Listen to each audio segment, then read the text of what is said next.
Hello, my name is Debbie Boone, and I want to welcome you to my podcast, The Bend, where we explore how successful people navigated the path and emerged in a better place when life threw them an unexpected twist. It's inspired by one of my favorite sayings: the bend in the road is not the end of the road unless you fail to make the curve. These conversations will hopefully help you and inspire you to embrace your personal bend and to flourish.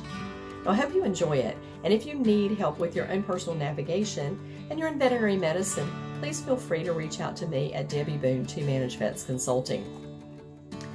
Enjoy the bend and be inspired by our wonderful guest.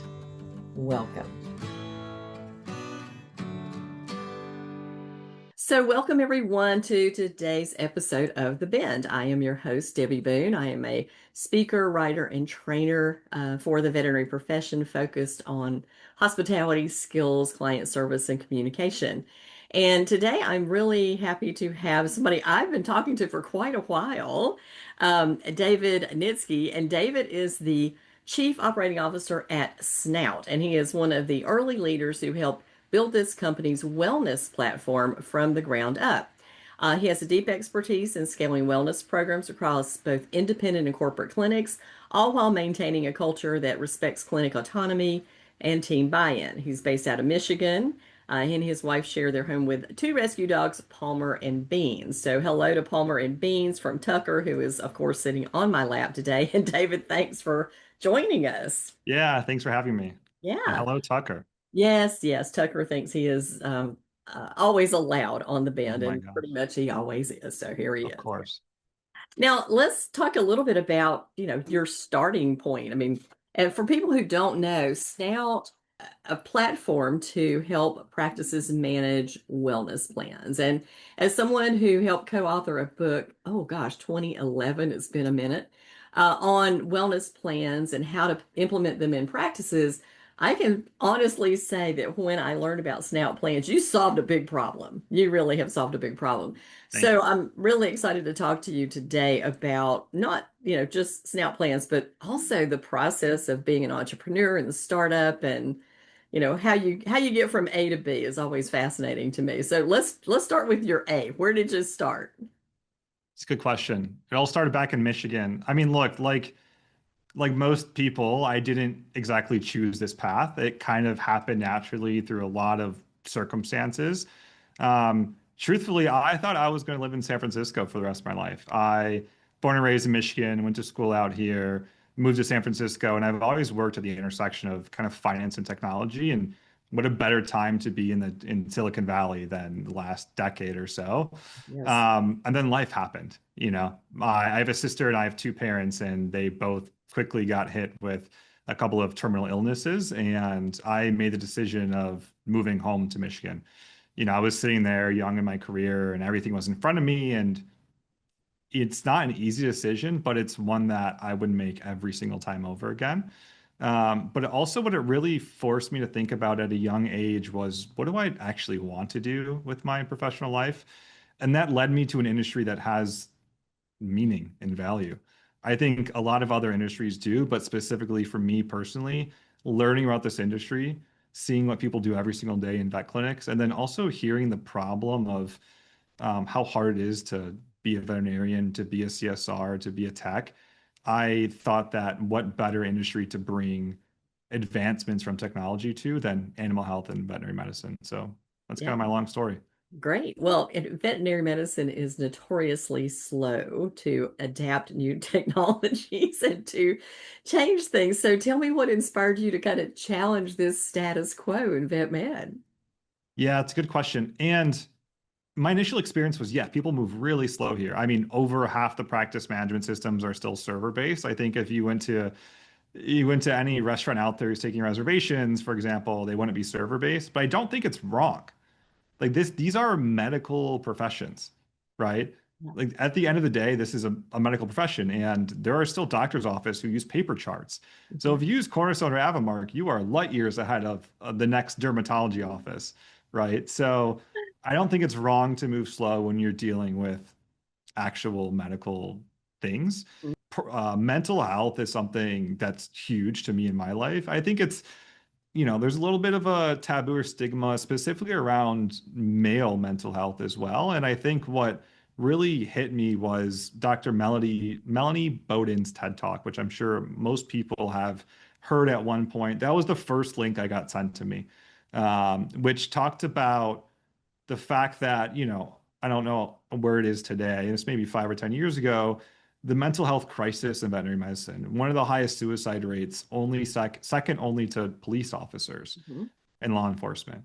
And I think when you tell people outside of the industry that stat, everyone's jaw drops to the floor and it hits them by surprise.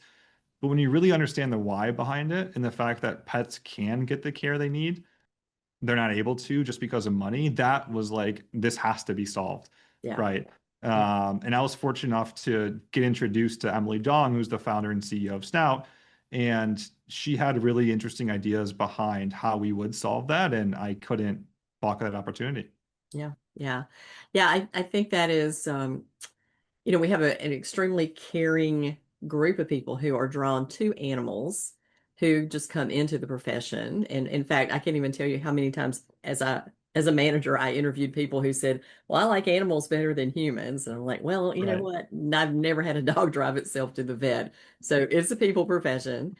But It is. that saying that in itself, and then you can fix them, and people can't afford to fix them, and we can't compare ourselves to human medicine because most human medicine has third party pay, and people have some form of insurance. So and then even then, the emergency hospitals are required by law to care for people. Right. And people just don't understand why they can't come into the emergency animal hospital and automatically demand care like they do for a human. But we don't have government backing us up. Maybe one day animals will be tax deductible and considered Yeah. part of our family like we consider them, but it's not there yet. So tell me, like, kind of what was the bend, that moment or the idea that changed your perspective in this profession? Yeah. The Bend. What's the By bend? the way, great name for a podcast. Oh, thank you. I think we spoke about this maybe 6 months ago. What really changed my perspective was when I put on the scrubs and started shadowing at vet clinics.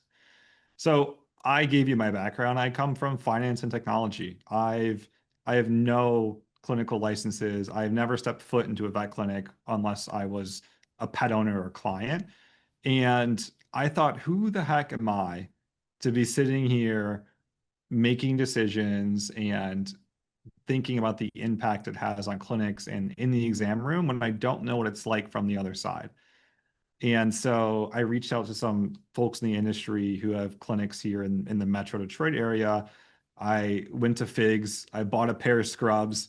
Didn't know if I should wear an undershirt or not an undershirt. I was like, I don't know what to do here. I literally Love the didn't know what story. to wear. They're like, these kind of shoes, do I tuck it in? Like I was a rookie. And it taught me so much in like humility first of all, but really understanding, oh, we're gonna take your dog to the back, and they come back, and your pet magically has everything done. But Yeah. it's like you have to get them on their back to, get the cysto to pull the urine out of them. Like there's so much that goes on. And I think really understanding, and I mentioned this earlier, this is a medical profession. And really working the front desk is something you'd appreciate, right? Like I was like, I want to work a shift at the front desk. And one of the hardest things ever, right? Dealing with, I think people turn into like their worst selves, maybe, or their most stressed out selves Yes.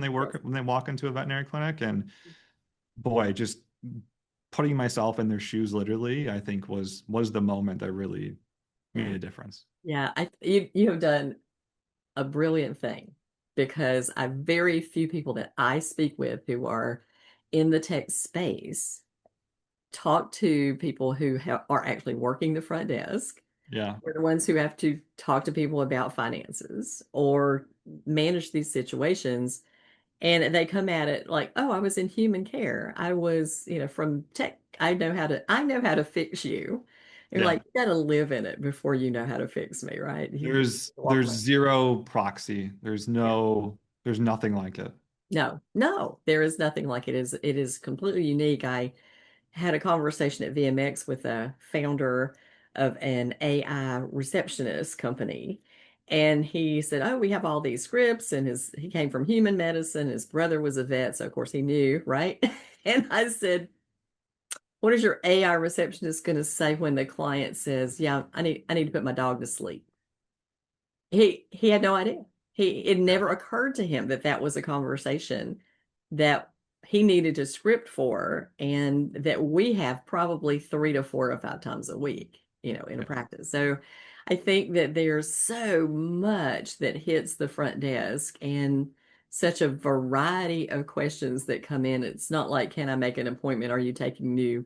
What is your schedule? Those are the Yeah. kind of things that there's like 4 questions that come into the doctor's office, right?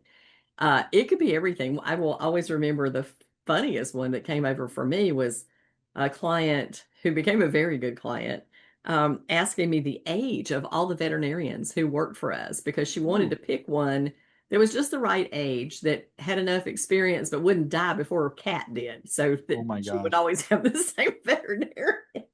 And it was Wow. a 45-minute conversation about the clinic. And I don't know if anybody else on my team would have managed it like I managed it, because they would have thought, oh my gosh, what is wrong with this woman? But I mean, she spent, thousands a year with us, and she was a fun client. She was obsessive compulsive. She had a germaphobe, so she wouldn't take a pen from you. There was all kinds of unique things. But these are the Yeah. kind of things that the front desk manages all the time, and nobody bothers to ask, what are your pain points? What are you seeing out there? So good for you for getting out there and sitting in Yeah. that front desk hot seat. I mean, I just kind of stumbled into it. Thank you. And they said they were slammed to the front desk and they could use help. I said, okay. And I'm not exaggerating. There was a pet, and it was a decent sized clinic, but a pet owner walked in with two off-leash Goldens and just demanded that they have their Cytal point injections in the lobby. He didn't want to go in an exam room. There's someone handing you a fecal sample. There was someone handing me a Tupperware full of urine with a lid that like really wasn't on. Um, there's someone upset they've had to wait 60 seconds for me to answer their question. By the way, there's a phone ringing. By the way, someone needs to be checked out, and um, the charging port for the terminal was plugged into the headphone outlet, so the terminal died. Oh, And like all of these things were happening at once. Meanwhile, there's still people walking in, and I'm like, the phone's ringing. Holy cow! Um, but that is the face of the clinic. It's yeah, it's the literal face of the clinic, and everyone plays a really important role. But that, and I think one of the things I appreciate the most is the customer service element of it. When someone says something that I would react to and think they are insane, yeah. somehow there's a learned skill of replying to the individual without really addressing what they said because it was crazy, Uh-huh. that receptionists and everyone at vet clinics have just, perfected. Yes, yes, yes. The point that you made is one that I bring up a lot when I'm training CSRs in client service, is that there's so much emotion behind it, and people are not their best selves. Their limbic brain has completely hijacked logic. Yeah. And if we react similarly, it becomes a mess, right? I mean, it's a meltdown on both sides.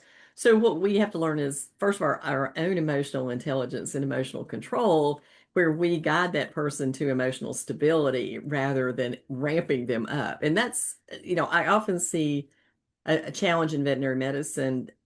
There is a lack of training Hmm. for the CSRs in de-escalation skills. But, hopefully I think the word is getting out that these are necessary and not soft skills, but absolutely mandatory skills Right. that everybody on the team needs, and especially the front desk. They're the first, and then they're the ones who have to collect payment.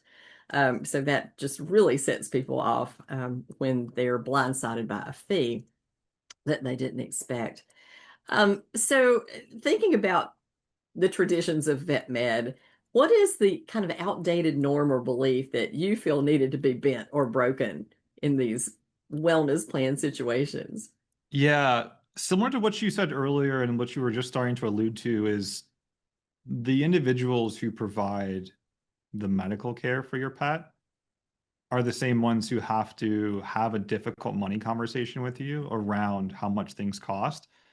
And actually, the fact that they have to convince you and justify why you need things, I think is broken. I read LinkedIn, I read articles, I see things. There's different talks about different roles at veterinary clinics now specifically focused on payment solutions. Hmm. I don't know if you've heard the acronym, I don't know, I forget it, but people are thinking about hiring individuals solely to help with cost of care and to explain those Hmm. payment methods to pet owners. I think a tradition to answer your question that may be broken is that the practitioners have to bend to make things affordable, Hmm. right?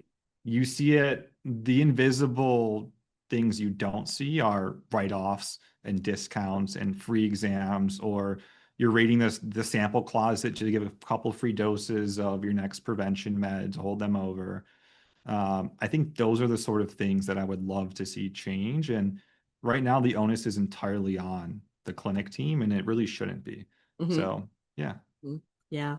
Yeah. As somebody who's been doing this longer than I care to admit, but I was a receptionist, got hired in 1985 as a part-time receptionist, and then came back in 87 as the hospital administrator and managing the hospital. But I also worked the front desk a lot as the Okay. manager. And I can remember us having just stacks of statements that we were sending out to our regular Yeah. clients because back then people just said send me a bill, and they did it to their human doctor too. And then and we would every 15 days make all these copies of these little half sheets of paper that had their bill with the interest on it and send it out and hope to get paid. Hope to get paid. And Right. then Care Credit came on the market in the mid 90s, and it was like, oh, hallelujah, we have a tool, something else. Yeah. So I feel like there hasn't been like a game-changing tool that came into our market since the mid 90s. And yeah, we're all glad to have that, but there's so many challenges that we face today that we didn't in the past. I remember very well asking some lady who wanted to have her pet. I mean, never seen her before in my life, and she said, "Can't you just bill me?" And I went, let me ask you a question. Have you ever met me before? And she said, no. And I said, well, if I came up to you off the street and said, hey, can I borrow $500 from you? And I promise I'll pay it back. And I know you've never seen me before in your life, but Hmm. my pet really needs this care. What would you say to me? And she said, well, I'd say no. I went, well, that's why, because we don't know each other. But here's some things you can do. And Right. you can call your friends and you can call your boss and you can do. And so many years ago on my website, I just created a list of things that people can do to try to source money to get their Yeah. pets care paid for. Because as you mentioned earlier, when people are stressed out, their brain is not thinking logically and they can't go, well, I could just ask my boss for a loan until I get paid on Right. Friday. Right. And that's such a simple solution. If you're a good employer, your boss is going to say, sure, I'll do that for you. Yeah. So, it's those kind of things that we really do need to have another disruption, I think. And maybe you guys are chipping away at the iceberg a little. We're trying. I mean, look, the thing is pet owners just say no now, Yeah, right? They just say no. yeah, And they see that some options exist. They probably already have a credit card, but it's still on the onus of the technician looking at the estimate saying, no, we really do recommend blood work. yeah. We think your pet has an issue or even not. Hmm. Um, and yeah, that's a huge challenge, especially right now. Hmm. Yeah, yeah. I mean, we this is my fifth veterinary recession in my 40 years of practice. And so we see the same pattern that happens every time is that we start to see less preventative care and therefore more sick patient care. And we're putting out many more fires and with urgent cases than we typically do when Yeah. we're just doing routine care. So people are trying to save a little money or put off coming in for regular stuff. And then by default, those animals are getting those preventable diseases, or we don't have our hands on them as frequently as we always do, and we don't catch it early enough. And then it becomes very expensive, and we're starting to put out a fire. So Yeah. I feel like, getting them into a way that like with wellness plans, it makes it so much easier for people to afford it. They feel like, well, I've already paid for it, I might as well do it. And then for the practice, it's also a very steady income stream because the other part of Mhm. that is, we just went through Snowmageddon and practice is, if you look at the practice visits that way, they're incredibly down. Why people can't get out of their house. So what happens to your cash flow? Well, it got kicked in the shins because Right. of an event. And then one of my other clients was affected by Helene. Her practice was flooded during the Helene event up in the mountains of North Carolina. So these kind of things happen, but the wellness plans give us a little steady source of income no matter what's going on, as long as we're still open and we can do the Absolutely. work. Yeah. So tell me about what obstacles or resistance you faced when you were just trying to create this change, and what did you have to overcome? I mean, you said the two words wellness plans. I Mhm. mean, you pull 100 veterinarians and ask them if they how they feel about that word, you're going to get very different answers. Mhm. I think it's a very polarizing phrase. I wish someone would give me a better phrase to use. We tried saying care plans and then we explain it, and people are like, you're trying to hide the fact that these are wellness Yeah. plans. I've heard of Banfield before. Yeah. So I think honestly, one of the biggest obstacles was the fact that people have had both positive and negative experiences with wellness plans. You're coming into something with pre-existing thoughts and notions, Mhm. which is always hard to change no matter what you have. And I think another interesting challenge we faced was no matter the solution, how good it is or how bad or how it works, it can't cause any extra steps. Mhm. I'm convinced if you said we're going to print you $100 bill every single day, all you have to do is do the press these 10 buttons. Uh, Clinics don't have the time to do it, no, right? It no. sounds terrible to say, but they are so overworked and have so much going on. And it is a really important thing they're doing that I think if you put something in front of them that says we're going to print a $100 bill every day, it would be hard to find the time to do it. Yeah. So figuring out a solution that actually works, that overcomes those preconceived notions, Mhm. Yeah. along with it working in the exam room or working at the time of checkout or for everyone at the clinic, from the front desk to the veterinarian to the assistant, that was a challenge. Yeah. Yeah. When I was managing practices, we called ours TQH, Total Quality Healthcare. Okay. And it was kind of like a little package that we did. We didn't do them with the draft, like the monthly draft. What we just did was divide and conquer, and Yeah. we got half of the wellness visit at the beginning of the year and half in the middle of the year. And that way the perception of coming to the vet was 50% less expensive than it was when you come once a year and do the whole Megillah. And Yeah. our practice had great compliance, 87% on preventative care.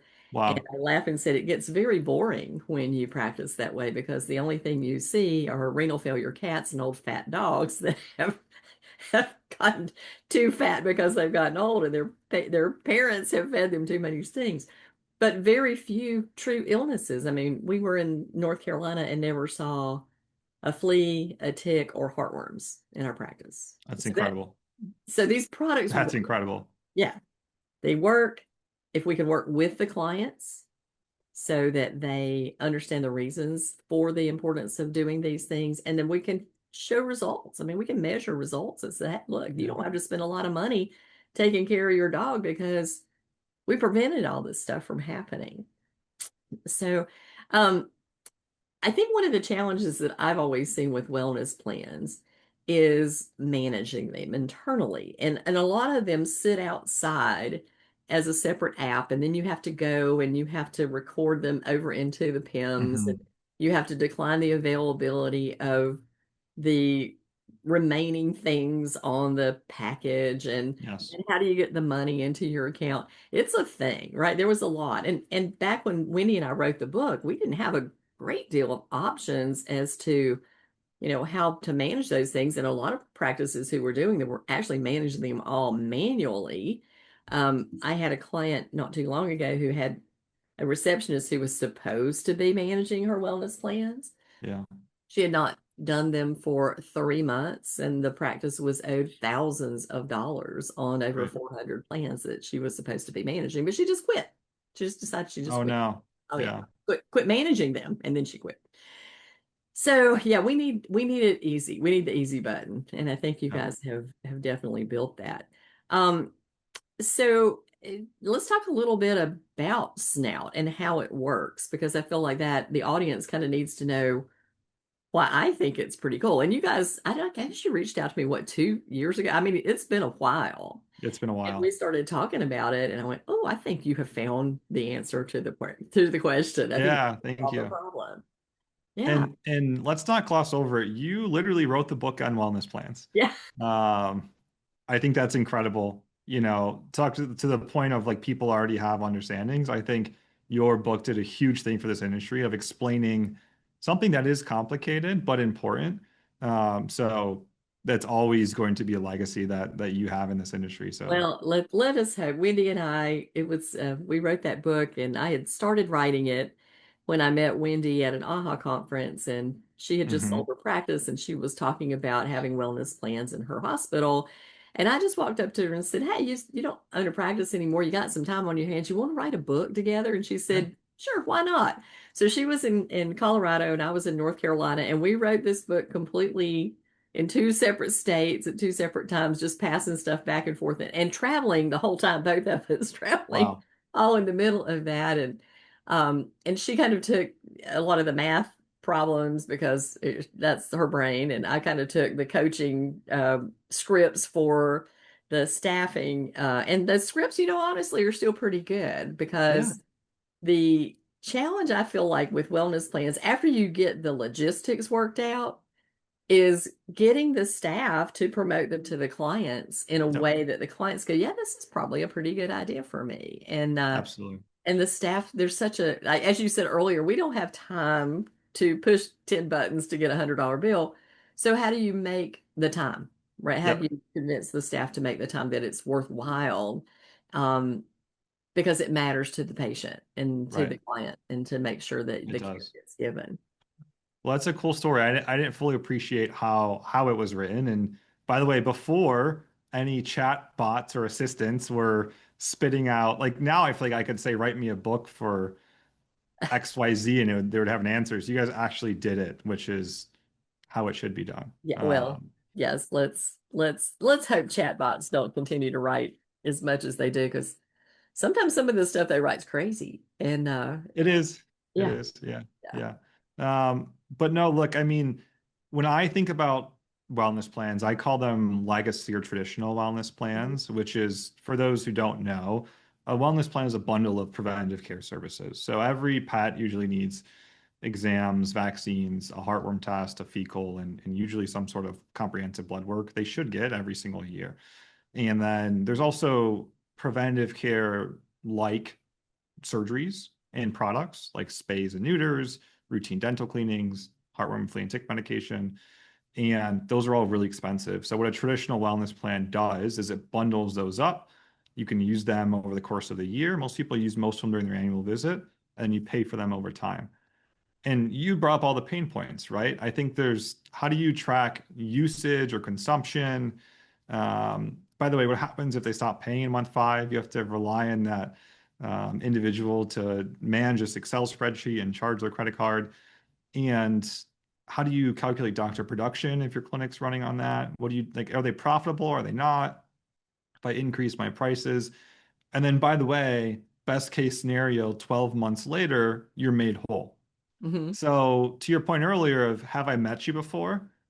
Am I going to lend you $500? It's the same thing, right? You're not running credit checks on these individuals. You're not charging them interest. Hmm. You're saying sign this piece of paper and CSR make sure to charge their card 11 more times. And that's it. Hmm. And you sign up 400 people on plan, it's a nightmare. So I think they've been good for pet owners if they're designed right, where pet owners are going to get the use out of them and they're going to get the care they need and they don't have to pay for them all up front. But for clinics, it's difficult. And that is what we try to do here at Snout. And that's all we do, our wellness plans. But I like to say like a kind of a new way of thinking about it, which is when a clinic performs services, so let's say you come in for your annual, you spend $500, we're going to wire the clinic that money that week. And then we are responsible for collecting the monthly payments from the pet owner over time, Mhm. right? And the way it works with the practice management system is you're going to charge Snout as the payment type. So in your PIMS, it's going to say we did $500 of revenue today at $500. You don't discount them, you don't zero out any codes. You're going to get credit for it. Your doctors will get production, and you actually get paid the cash that week in your bank account. Mhm. So hopefully that eliminates a lot of the headaches you talked about, and that's what we've been seeing. Yeah, that was the doctor production challenge is always big. It's like, does it go to the person who sold the wellness plan? Does it go to the person who performs some of the plan and somebody else does part of the plan because Right. they're coming in at different times? And then how do you keep track of all that stuff? So I think that that was always a big challenge, and it's a definitely with some of the legacy programs that are out there, it's still a challenge for those kind of things and the declining availability of services. And then, Yeah. to your point, are you going to put $150 worth of preventative into this plan and send it out the door with a client, and then they stop credit on their credit card or they completely Hmm. disappear off the face of the earth, and there you go. And so it puts all the onus on the practice to be tracking those things down and keeping up with them. So good for you guys. So far, I mean, I just want to talk about you. So you just raised a bunch of money, $110 million to really expand Snout plans and to be able to grow, because proof of concept is there, right? It does work. It does work and people are liking it. So kind of what is the next big thing? And I do want to talk about, like, this is this is like bravery on steroids to me, to go up to say to somebody, we don't want to talk about the $50 that people owe us in the practice at the front desk, to go to somebody and say, hey, can you give me like $110 million so I can invest it and I can grow this business? And obviously it's a completely different dynamic. But I just think that's an interesting thing that most people don't get the opportunity to ask. How do you do that? How do you even begin to do that? Yeah, thank you. It's funny because I should have had that understanding that this is ridiculous to ask, but for some reason I have this like, I don't know if it's privilege or blind sense of confidence, but when I believe so strongly in something and that we're actually doing good, it's like it's a no-brainer, right? So we raised $110 million. 10 million of it is equity. So what Silicon Valley likes to call a Series A. That's to fund payroll, to make sure we, can keep the lights on while we service clinics and hire ahead of our growth. The $100 million is what I'm most excited about. So that is, a revolving credit facility or debt facility to help finance these transactions. Because if you, Debbie, have one clinic that signs up with Snout, we're going to pay you tens of thousands of dollars a month. That takes a lot of capital. Mhm. And what the actual crazy part is not asking for the money, but it's paying for that out of our bank account for the first 3 or 4 years of our company. Yeah. Because it takes, if you go to a bank and say, I need X million dollars, and I'm going to give it all to veterinary clinics and trust that their pet owners pay us back, they look at you crazy. And they say, come back to me in 3 years. Uh-huh. So we had to trust in ourselves, in the process, in the industry, that that data would prove that it's a viable business model. And that was one of the hardest things to do. And that's one of the things I love about this industry the most, because very early on, we heard, hey, can I actually help you with collections if someone stops paying? They're like, no, no, no, we got it. Like, no, no, no, I want to help you, right? Like, if they're not paying, tell me. And when they come in the clinic, I will make sure they start paying. And so that was the hardest part, was taking that leap of faith. And it turned out everything worked out great. And now we have this capital. Next, what we're going to do next is what we do now, just better, Hmm. right? So a lot of what we're investing in is marketing tools to help clinics actually let pet owners know these plans exist, Hmm. because they're incredible tools, but it's still, you still have to rely on someone in the clinic to have the time to explain this. Hmm. And by the way, they also don't have the data that will help make decisions. So one thing we've done is when we integrate the practice management system, I could say, hey, this is actually a lapsed client. They haven't been in 13 months. We should send them a proactive email. If you're okay with the clinic, we should send them a proactive email, branded for your clinic that says, hey, you should come back for a visit. We miss you. It's been a while. Here's this thing to help you pay for services if money happens to be the reason you aren't coming Mhm. in. So that's what we're going to start doing more of. I love that. As a consultant going into practices, one of the most common questions that owners will give me is like, how do I get new clients? How do I get new clients? But for me, retention is the key. And when we make it easier for people to afford care and we give them a great customer service experience, then we retain them over the whole life of their pet, which is Yeah, extremely valuable compared to a one and done, I'm just in and out and disappeared. And I think that long-term thinking is where wellness plans come in because right. it's really trying to, bond that client to your practice for the lifespan of the pet, get the pet the very best care so that it lives a good life, which is the goal of all veterinary professionals is that their patients live good lives. And then we make it easy for the clients to afford to do what they want to do anyway, which is to really take care of their pets. Otherwise, they wouldn't be in our door. Right. I can remember in 2008 when Karen Felstead and worked with Bracky and they did the care study. 25% of pet owners never brought their pet to the vet. So Not just crazy. the mere fact that they walk in our door is saying that they care and that we Yep. need to figure out a way to help because That's a great point. yeah, that is a qualifier. In fact, Yeah. I used to teach us we should praise our clients for coming, for doing something. We should always find a thing to praise our clients about. And one of my students raised their hand in class and said, what if there's really not much to praise them about because of the condition of their animal? I went, they walked in your door, right? And she said, yeah. I said, praise that. They came. Wow. I love that. Yeah, That's because great. otherwise they have ignored the pet. They're not going to do anything about it, but at least they came and they're going to try. And so it behooves us to try too on that. Yeah, that brings up a really interesting point that we learned early on, and you're seeing it in a lot of the data. I don't know if, VetSource and AVMA, their December report maybe said visits are down 6% year over year, Hmm. right? Even though pet ownership and adoption's at an all-time high. Hmm. There's a lot of reasons for it. You can say aging pets, you can say supply constraint. At the end of the day, there's a financial barrier to walking into the clinic. Hmm. Hmm. $60, $80, Yeah. 40, whatever your walk-in or exam fee Hmm. is a barrier.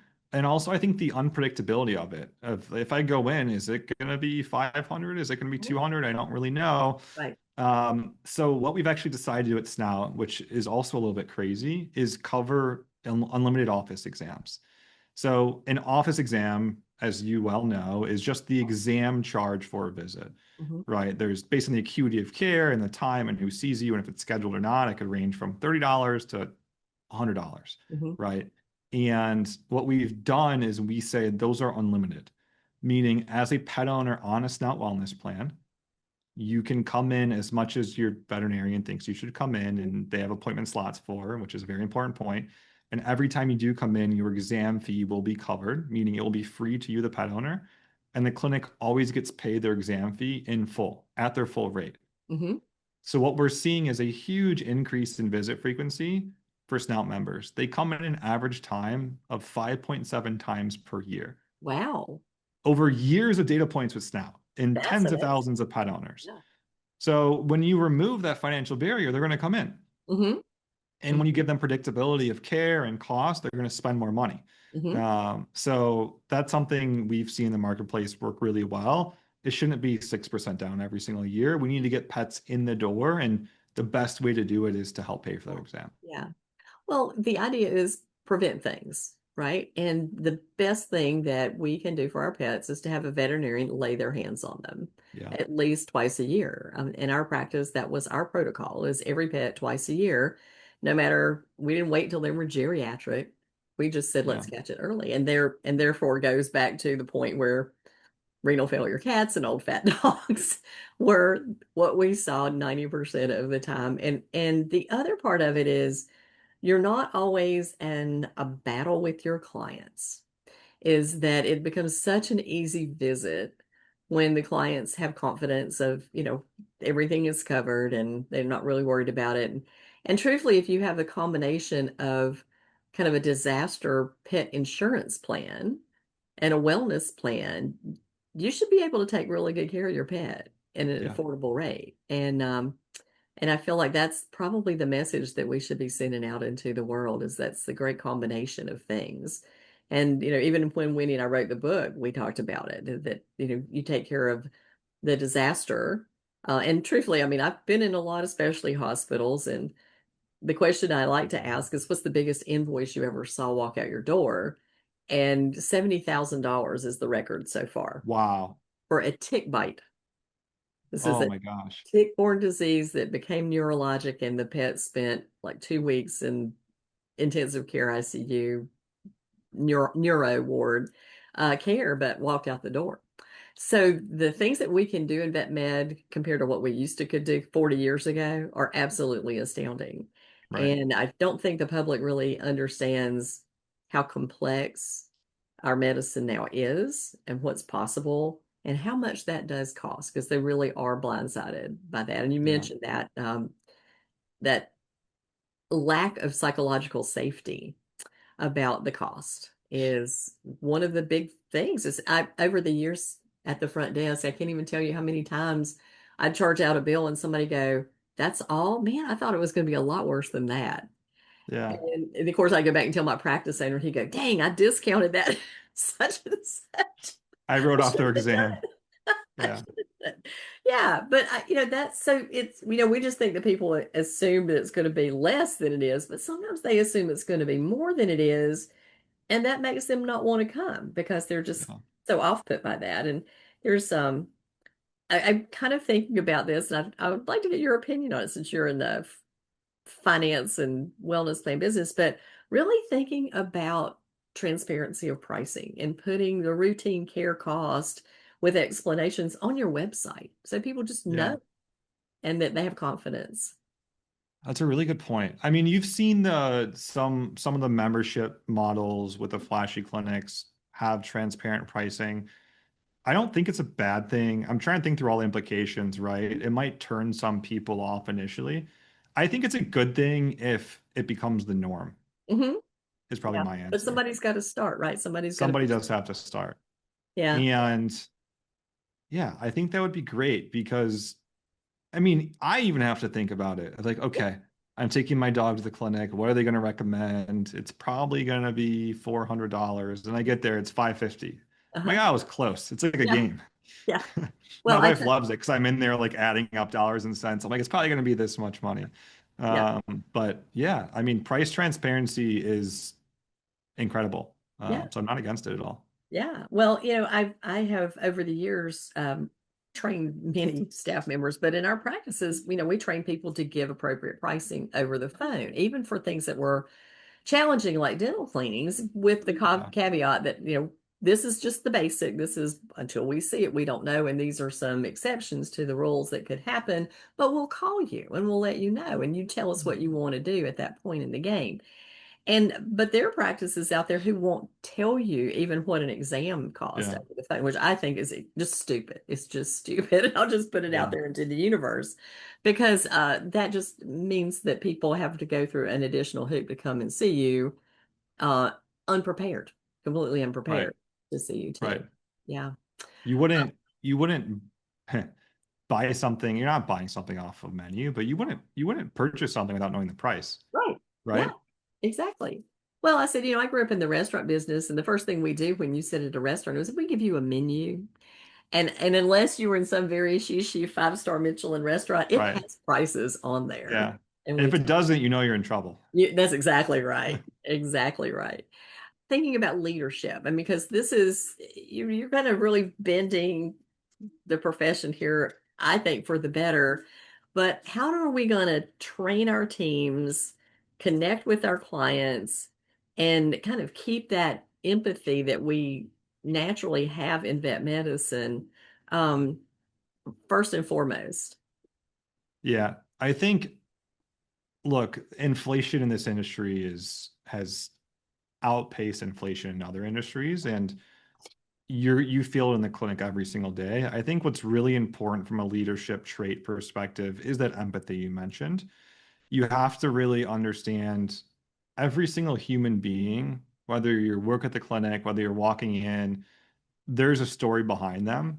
And I think that as a human being, that blows my mind every single day to know that, the person walking the sidewalk over there has just a complex life as I do is something I think about every single day. And if as long as we still appreciate that as people, I think we'll be just fine. Hmm. Um, something like wellness plans that actually work for your clinic is another tool that you can have in your tool belt. I think it's becoming part of the norm of that payment option stack. Hmm. So they're becoming more normalized. And what I found is it really changes the narrative from, oh my gosh, my veterinary clinic is charging so much money to, hey, they're actually on my side. Hmm. They're helping me combat these rising prices. Because when you give someone a treatment plan or an estimate and it says that number in the bottom right, they look at you and they're like, are you insane? But if you also say, hey, we took the time, we put together this package, we're actually paying money to use this, Hmm. here's an option for you that changes the whole game. Hmm. So I think that will help normalize both of those individuals' emotions. Yeah. Now, the other thing that I think that Snout does that's unusual is somebody comes in and they have a wellness visit and there's a problem, then it can be charged to Snout also. So it's not just the wellness plan, and so it's kind of seamless. So we're not doing two different things Yes. when we check out, which I think is Yeah, yeah. that's a great point. That is one of the point of checkout has to be zero extra steps for anyone doing it. Hmm. So with traditional wellness plans, you have to split up the invoice typically, or at least zero out items that are covered, which is really hard because you have to pull out, I was going to say your calculator, I guess your phone now. You have Hmm. to pull out your calculator on your phone and check what they've used and make sure they're covered. And by the way, if you get it wrong, you have to call them back in a few weeks when someone notices and say, oops, I Yeah. need to charge you an extra $35 for that vaccine. And with Snout, you just process the entire transaction through us, meaning you don't have to determine what's covered or what's not covered. You don't have to change any codes. You don't have to use special codes. And Hmm. please do not zero anything out. Charge your prices that you charge. Yeah. You've worked hard for those margins and your pricing. You should get paid for those. And then what we do is we run that through our entire algorithm and system. We understand what your codes are. We have an admin review it if anything looks funky. And we say, anything that's covered, we got you. Don't Hmm. worry about it. You don't have to pay and submit for reimbursement. You walk out of the clinic, you don't pay anything. And let's say there's $22 of Trazodone on there. We're going to handle that for the clinic. Hmm. Work directly with the pet owner to charge their card on file with Snout, and then we pass all that money to the veterinary clinic. Hmm. So when you think about the checkout process, it is seamless. Hmm. Yeah, that makes life so much easier when you're not trying to parse out what's wellness plan and what's Yeah, not. Yeah, it's hard. it is hard. That is very hard. And again, saying we just don't have the time to do all this stuff. Right. Yeah.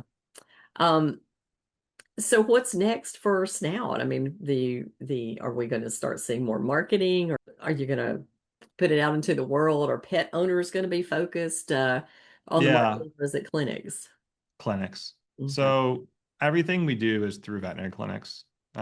Just to put that out there, Mhm. we our business model is technically B to B to C, meaning we work through clinics to reach and offer this to their pet owners. You can only enroll in a snout plan if your clinic offers it, and that's what we're in the business of doing. And I think, well, you said we're going to do more marketing. We're going to do some marketing because we haven't done any yet. So most of the time, people are like, who the heck is Snout? I've never heard of you. And if I can talk to them for 30 seconds, or if they talk to, better yet, a clinic that works with us, their reaction is, wow, this sounds too good to be true. How do I get signed up? Hmm. And so I think, yes, we'd like to start getting our name out there a little bit more so people can take advantage of it. Because honestly, if you don't know it exists, you can't use it. Hmm. So I think more of the same and a little bit of getting our word out there, really investing in the industry and the teams and doing what we do today.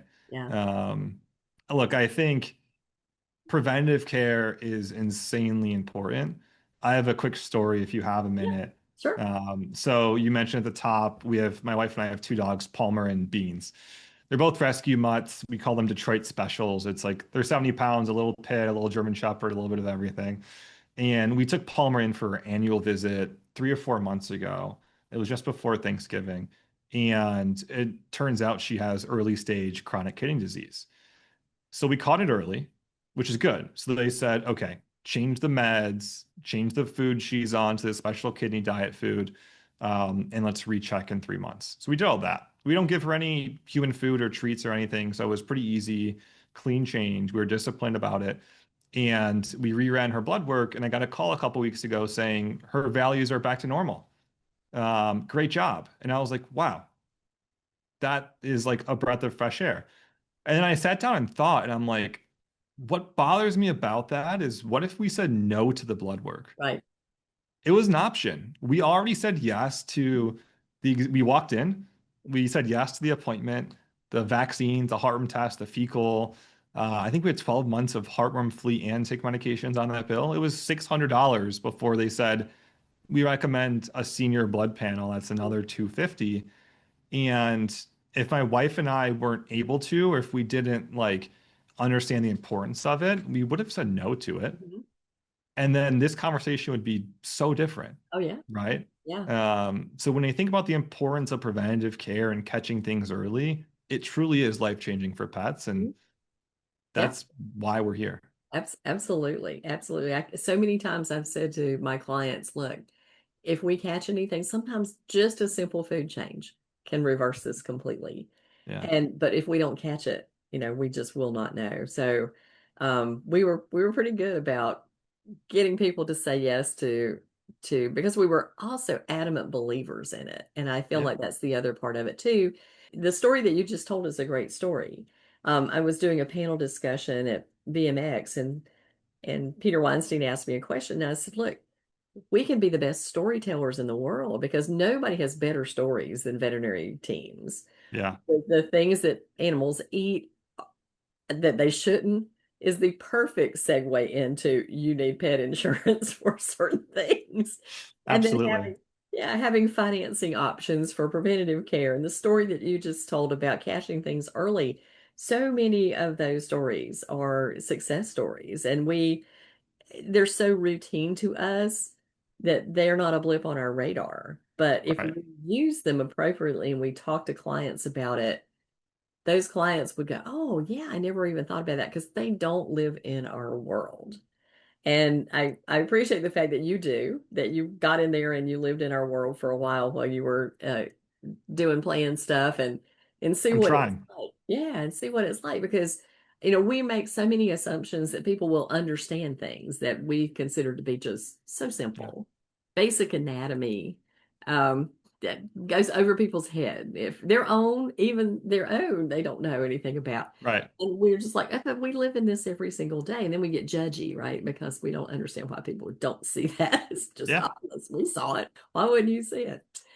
So let's talk a little bit about, who influenced your thinking the most in this mission to be innovative in this space. Yeah. I think it's the people that put on the scrubs every single day, honestly, is what influences me the most because seeing what they go through. And look, I told you a story about Palmer that happened in the last few months. Mhm. You worked in clinic. How many of those do you see a day? Every day. Every Every day. single day. Mhm. And I think knowing that every day I wake up and there's 20 clinics within 30 minutes of my house, probably, or an hour of my house, that are going through this every single day. Mhm. And that's what keeps me driven. Mhm. That's what keeps me coming back and really innovating and pushing our teams like, oh, just a few extra, no extra steps. I'm Mhm. sorry. Yeah. Right. It has to work every single Yeah. time. It has to be. And It has to be simple. right. There was a young company that was starting a few years prior to COVID, and they said, well, we're going to do this. And then the receptionist is going to do that. I went, no, no, No. you need to rethink your whole process because the receptionist has no time to talk to Right. people about your company. And so they said, oh, we don't know what we don't know. So they went back and it became seamless because it attaches to the appointment and it goes out seamlessly Nice. to Tim's, and there we go. So, and they're doing really well today. And I'm happy to have had a little part in stopping a disaster in the beginning of their Well, journey. that's awesome. Yeah. I'm sure they're appreciative. Well, they're good guys, very veterinary focused, and so I think they're helping the profession a lot out there. So if you could rewrite one rule in veterinary medicine, what would it be and why? Wow, that's a good question. If I had to rewrite one rule, so if you think about, I've never been to veterinary school. Um, I don't think in the curriculum they probably talk about having to convince pet owners to get care they need. Actually, probably that much. Mhm. They get 2 weeks And of communication training, 2 weeks. right. So, like the fact that we think affordability is their problem and their situation to deal with, I think is wrong.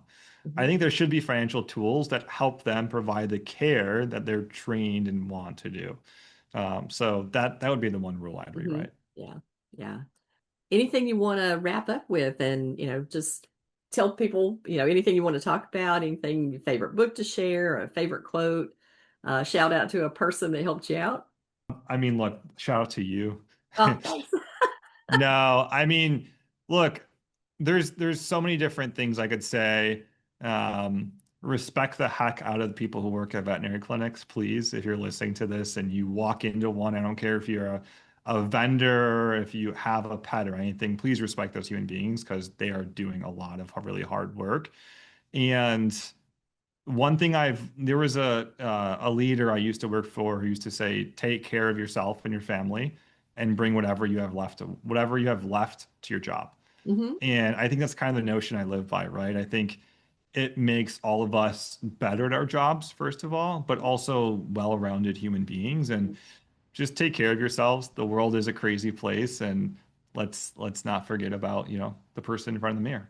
Yeah, exactly, exactly. You can't pour from an empty cup. It's a cliche, but it's absolutely true. So you've got to set your boundaries. And there's I used to tell young veterinarians, it's like there's more work out there than you can possibly ever in your lifetime do.